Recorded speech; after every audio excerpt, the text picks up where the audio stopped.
cara pertama atau prinsip pertama untuk deketin seseorang yang pendiam atau cuek. Coba buka topik tentang hal-hal yang dia suka. Jadi kalau misalnya mau ngobrol sama orang-orang yang kayaknya pendiam, kayaknya cuek ini, jangan nanya kayak, apa kabar? Udah makan belum? Lagi sibuk gak? Gitu. Jangan nanya ngobrol kayak gitu. Karena itu membosankan. Pertama, topik seperti itu nanya apa kabar, kamu udah makan belum, udah sampai rumah, kabarin. Pertanyaan-pertanyaan kayak gitu, jangan lupa makan, itu membosankan. Bukan cuma untuk orang pendiam saja, untuk orang yang nggak pendiam pun itu menjemukan, itu melelahkan, dan itu kita nggak rekomen banget.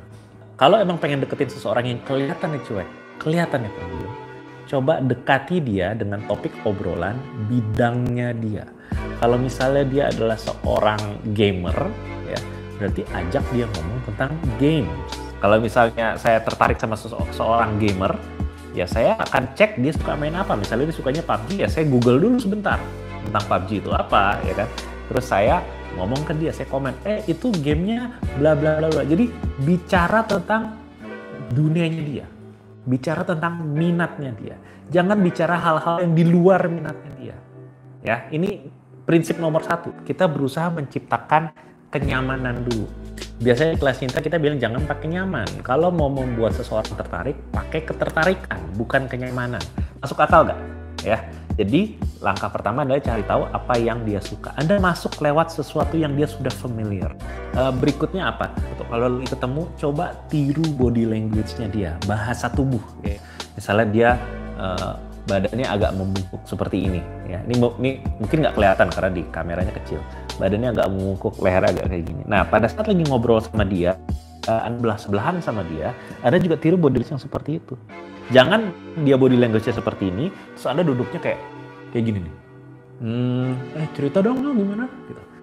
Karena itu dua bahasa tubuh yang berbeda. Bahasa tubuh dia mungkin tertutup gitu loh, melengkung.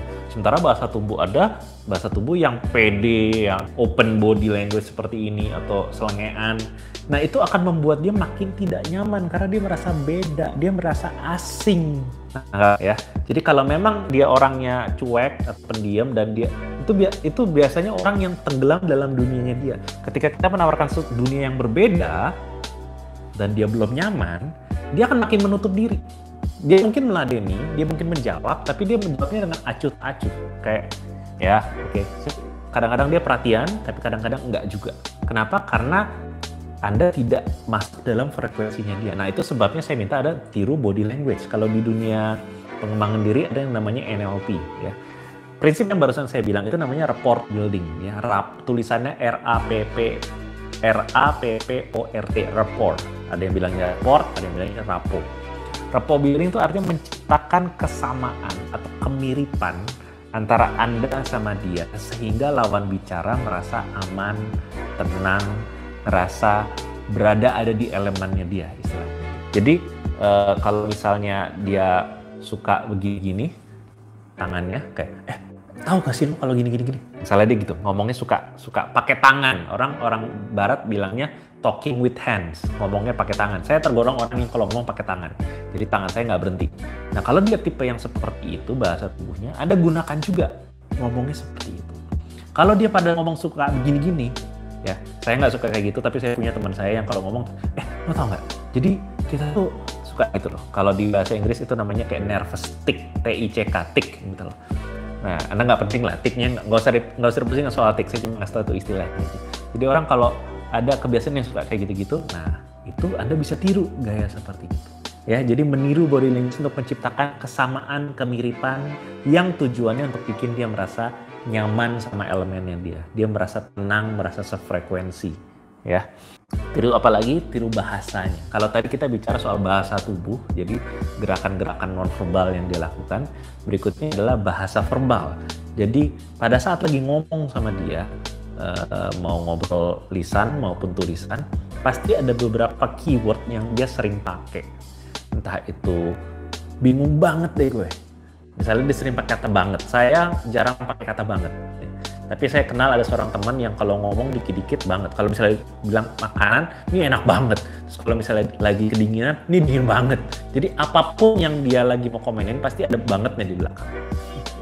Jadi Kalau Anda pengen ngedeketin dia, ya Anda gunakan kata-kata yang sama dia, keyword-keyword yang dia sering pakai. Misalnya kalau di dunia NLP juga ada istilah kayak gini. Orang tuh biasa punya preferensi kalau ngomong itu pakai bahasa pendengaran atau bahasa perasaan atau bahasa penglihatan. Contoh bahasa penglihatan tuh kayak gini. Itu kemarin lo nonton film X itu bagus gak sih? Gue sih ngelihatnya kayaknya biasa aja. Dia pakai kata gue ngelihatnya biasa aja. Berarti dia lagi pakai bahasa penglihatan. Pertanyaan yang sama bisa dijawab, itu film kemarin bagus gak? Padahal ngomongin film ya, dia bisa bilang kayak gini, kayak nggak enak, gue kayak ngerasa nggak enak. Dia pakai kata ngerasa, bukan ngelihat. Gue ngerasa nggak enak. Jadi makanya ada bahasa penglihatan, ada bahasa pendengaran, ada bahasa perasaan. Visual, auditory, kinestetik. Nah, jadi pada saat dia lagi ngomong atau lagi chatting, coba perhatikan dia pakai kata-kata yang melambangkan penglihatan kah, atau pendengaran kah, atau perasaan. Kalau misalnya penglihatan sama pendengaran itu, gue denger nggak kayak gitu deh, gue denger nggak gitu, gue denger gosip. Nah, ya jadi itu kata-kata pendengaran. Ada juga kata-kata yang bentuknya perasaan. Nah, coba ditiru deh bahasa-bahasa yang dia pakai, preferensi itu coba dipakai pada saat dia lagi ngomong. Nah, ini artinya nih ya, Anda tuh mesti ngomong dulu sama dia.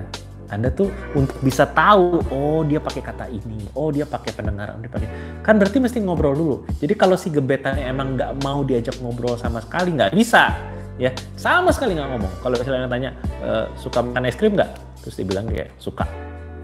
Udah, dia nggak ada perpanjangan sama sekali, dia nggak berusaha menjelaskan sama sekali. Jadi nggak ada bahasa yang bisa kita tiru.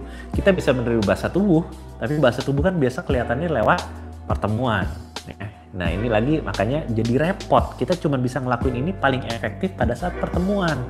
Kalau lewat jarak jauh, lewat chatting, susah ngelakuinnya. Karena kita banyak nggak ngelihat bahasa tubuh, dan kata-kata lewat chatting juga ya kurang enak lah gitu. Ini lebih enak diucapkan langsung sama orangnya. Ngomong langsung, bukan pakai teks. Ya. Jadi prinsip nomor satu adalah bikin dia nyaman dengan cara berusaha menghadirkan ke dia area yang dia familiar, ya.